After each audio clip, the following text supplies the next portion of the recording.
OpenClaw have made it super simple to connect the Chrome browser. Meaning if you use OpenClaw, you'll be able to read the emails, do all of the tasks which you as a human do. OpenClaw will be doing on your behalf. And let me show you the test which I did, where I created a dummy Gmail and I had few emails where I asked OpenClaw via the WhatsApp to read those emails and let me know what are the emails. So imagine how powerful it is. In this video, I'm going to show you guys how you can easily connect OpenClaw with the Chrome browser. So first, let's see the test which I did in the WhatsApp. So that's my WhatsApp.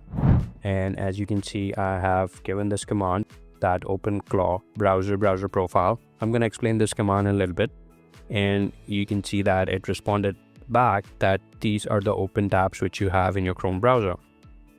And then I asked again, after closing some of the tabs, and then these are the two tabs which were left open. That's my website. And then I asked read latest to unread emails. And you can see it says the inbox is visible. Let me open the two top unread emails one by one. Let me get a full snapshot to find the actual clickable email refs and all of that. And it just showed me that email. Now let me do that again for you guys. And I'm just gonna give it a command and then remove my hands, and it's gonna open up the Chrome browser automatically and read the emails. Let me show you right now.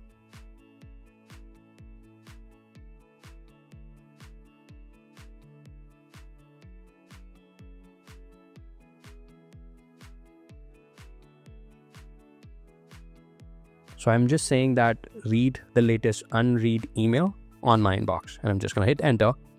And let's see what the handshake happens.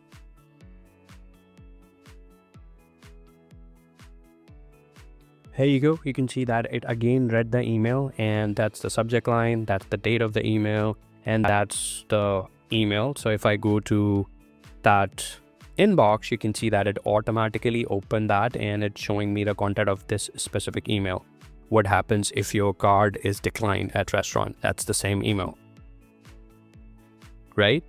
So it's awesome. And let me show you how you can connect your OpenClaw with the Chrome, and it's super simple. So these are some of the commands where you can find out OpenClaw browser profile, OpenClaw status. When you have browser profile OpenClaw, meaning it is going to create a new Chrome profile with the name of OpenClaw, and it will not have any logged in your Gmail or sessions. But if you use OpenClaw browser profile user, it is going to use the exact same Chrome profile where you have Gmail logged in or all of the tabs open, and it can read the email and can do all of the stuff. So currently OpenClaw is connected with Opus 4.6 in Anthropic.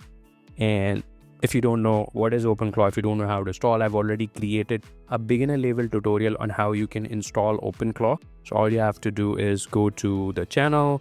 So that's the video where you can see how to install OpenClaw beginner step by step. And you can also install via Olama if you are not connected with Anthropic API.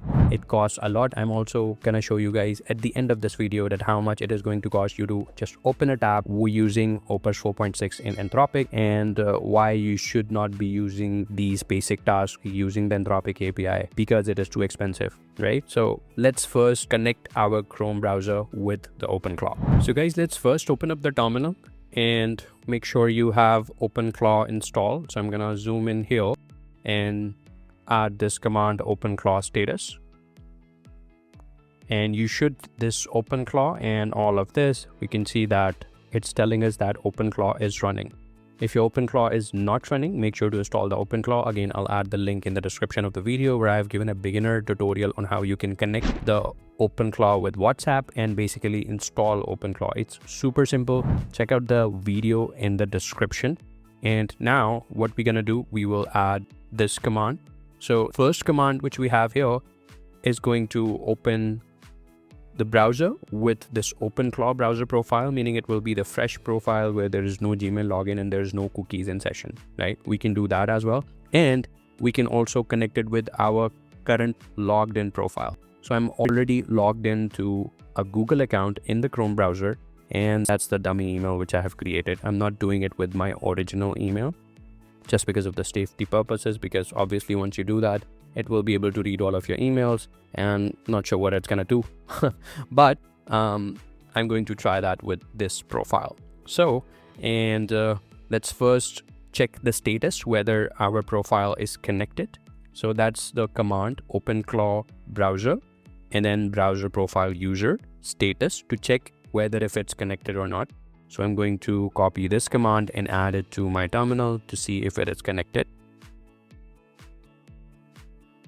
And you can see that it's saying that could not connect to Chrome because we haven't enabled the debugging mode in our Chrome browser via Chrome MCP. So that's doing that via Chrome MCP. Chrome MCP is Modal Contacts Protocol provided by Chrome, where agent will be able to open tabs, close tabs, and read all of the content within the tabs which we open in the Chrome browser.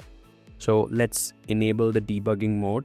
And for that, you need to type in this Chrome inspect remote debugging in your browser. And once you do that, you need to check mark this checkbox, which will allow remote debugging for this browser instance, right? So that's what you need to enable. Once you enable that, it is going to start the server. You can see that our server is running now at 127.0.01. Once you do that, and then you add in that command with the browser profile user and then status, you'll be able to see that it will show this pop-up here, and then you will need to click on allow. Once you click on allow here, it will have your Chrome controlled. Now OpenClaw has control of your browser on this profile. Now if I add this tabs command, which is OpenClaw browser profile user tabs, so I'm going to remove status and add in tabs. Now it will return back with all of the tabs which we have open. You can see that on the first tab we have our website open, that's my website, and that's my company website, and that's the second tab where we have this open. So all of these things are currently open in my browser. Now let's see how much it actually costs to read one single page using OpenClaw and Opus 4.6. What I'm going to do, I'm going to open the OpenClaw web UI by adding this command OpenClaw dashboard. And you can see that our dashboard is now open. Now you can see I've already tested some of the things, and let me first now show you the API which I've added in OpenClaw. So that's the API key which I am using, and you can see currently it says 0.68 cent. Now let me show you how much it's gonna cost actually to read one of the tab open in just a single page. So let's test it out.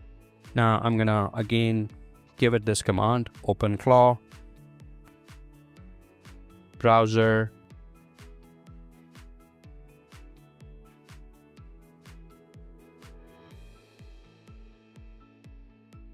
So let's first give it this command where it will show us the tabs which we have open in the browser, OpenClaw browser profile user tabs.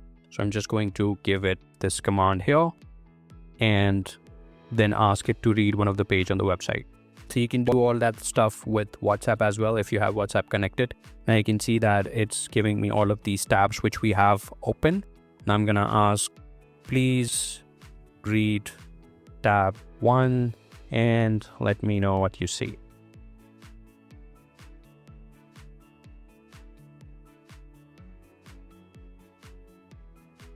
You can see that it automatically opened the tab, and now it's reading what's on the tab, and then it's going to respond me back with all of the stuff. So here you can see that it's responding me back. That's the hero section, that's the about section, these are the recent blog posts. And now let's get back to our API key and see how much did it actually costed to read just one single page using OpenClaw in the browser. So that's 0.68. I'm gonna hit refresh.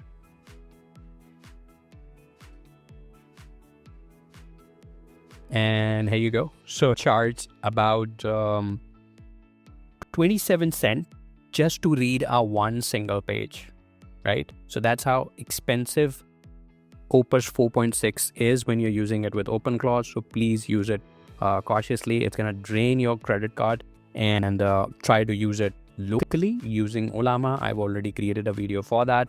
I'll add the link in the description. Now we are going to test it with ChatGPT 4.1 mini model and see how much it costs.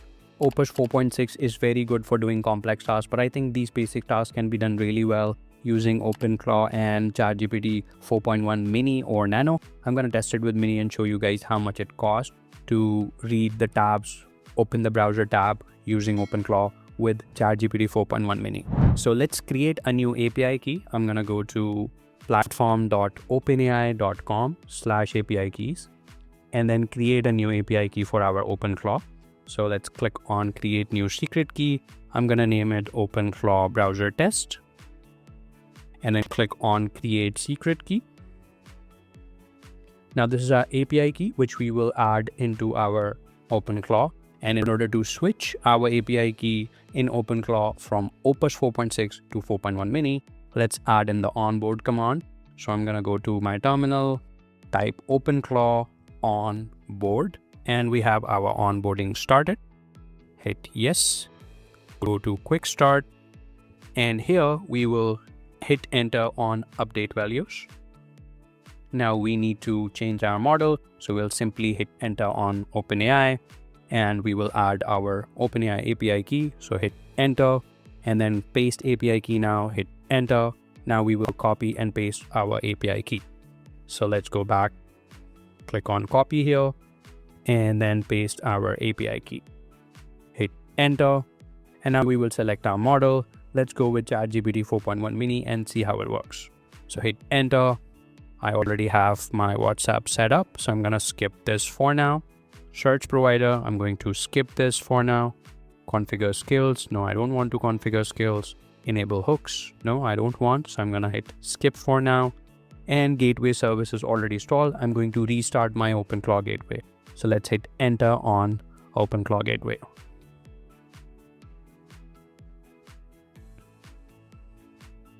Perfect, gateway is started. Let's open the web UI. I think we already have open here. So let's hit refresh. Perfect, we have our ready, and I've already done some tests with ChatGPT 4.1 mini. And if we say hi, we should have ChatGPT 4.1 mini showing up. Let's ask itself. Okay, you can see that it's saying I'm using OpenAI GPT 4.1 mini, right? Now we are going to add in the browser command to open our current tabs. So let's first add in the status command to see if our browser profile is connected. So copy this and paste in this command to our OpenClaw to see what it says. And now it's asking to allow remote debugging one more time. So click on allow. This is asking it again because we restarted our gateway. So click on allow. And here you go. Now it says that browser profile is enabled and running. Now we're gonna add in our tabs command. So remove the status and add in tabs command. Now it's gonna give us the tabs which we have open on our Chrome browser. Okay, you can see that we have these tabs open. I'm gonna ask it read all the pages in 3. So that's our tab. I want to read all of the pages in 3 of the main menu. So we're not just going to read one single page just like we did in Opus 4.6 because I knew that it's expensive. That's why I tested it with just one single tab. In this 4.1 mini case, we're going to try to read all of the pages of that tab. So let's hit enter and see what it does. So it's fetching all of the content by using web fetch. Now, if we go to our OpenAI platform and go to usage and filter the date for today. So that's when I'm recording the video. And you can see that it consumed 200k tokens, but there is no charge at all. So it didn't even charge a single cent to read all of the pages within that website, right? So that's the difference between Opus 4.6 and ChatGPT 4.1 mini. I can do some more testing if you let me know in the comments below which model you want me to compare with OpenClaw browser. I'll definitely create another video. That's it for this video. Until next video, have a great day.